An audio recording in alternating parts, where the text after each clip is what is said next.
ભરૂચ પાંજરાપોળ અને ગ્રીન ભરૂચના સંયુક્ત ઉપક્રમે વિશ્વ તુલસી દિવસની ઉજવણી કરવામાં આવી. પદ્મપુરાણમાં દર્શાવ્યા મુજબ આખી પૃથ્વીના ફૂલ અને પાનમાંથી જેટલી દવાઓ બને છે તેના કરતાં પણ વધુ દવાઓ માત્ર એક જ તુલસીના છોડમાંથી બને છે. હિન્દુઓના દરેક શુભ કાર્યમાં અને ભગવાનની પ્રસાદીમાં તુલસીના પાનનો ઉપયોગ થાય છે.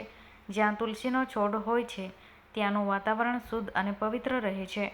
તુલસીના પાનમાં વિશિષ્ટ પ્રકારનું તેલ રહેલું હોવાથી ડેન્ગ્યુ, કોલેરા, મલેરિયા અને કોરોના જેવી ગંભીર બીમારીઓને સૂક્ષ્મ જીવાણુ નાશ પામે છે.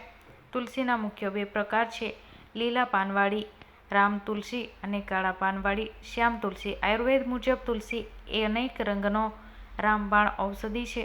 તુલસી કડવી, તીખી, ગરમ, કફ, વાત શામક અને કૃમિ, દુર્ગંધનાશક, રક્તશોધક, હૃદયોત્તેજક અને પિત્તવર્ધક. તુલસીની નજીક જે પણ મંત્ર, સ્તોત્ર કે પાઠ કરવામાં આવે તો તેનું પુણ્ય અનંત ગણું ફળ આપે છે. બ્રહ્મ વૈવર્ત પુરાણમાં દર્શાવ્યા મુજબ મનુષ્યના મૃત્યુના સમયે તેના મુખમાં તુલસીનું પાન મૂકવામાં આવે છે.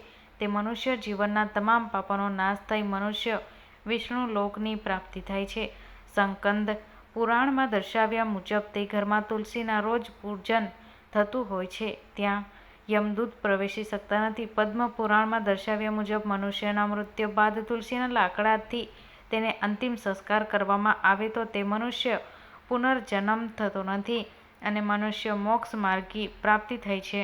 લોકો ભારતીય સંસ્કૃતિમાં વર્ષોથી ઉજવાતા અને ખાસ કરીને આજની નવી પેઢી તુલસી માતાના પૂજનથી પરિચિત થાય તે હેતુથી ભરૂચ પાંજરાપોળ અને ગ્રીન ભરૂચના સંયુક્ત ઉપક્રમે વિશ્વ તુલસી દિવસની ઉજવણી કરવામાં આવી હતી.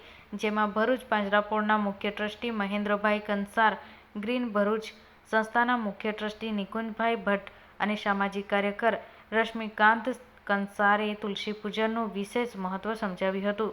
મહેન્દ્રભાઈ કંસારે બાળકોને સંબોધતા જણાવ્યું હતું કે આપણે દરેક જણ તુલસીઓને છોડના માતાની જેમ ઉછેર કરીશું તો તુલસી માતા આપણા ઘરના કોરોના જેવી ગંભીર બીમારીઓથી દૂર રહેશે. તમામ પ્રકારના રોગો સામે આપણને લડવાની શક્તિ આપશે.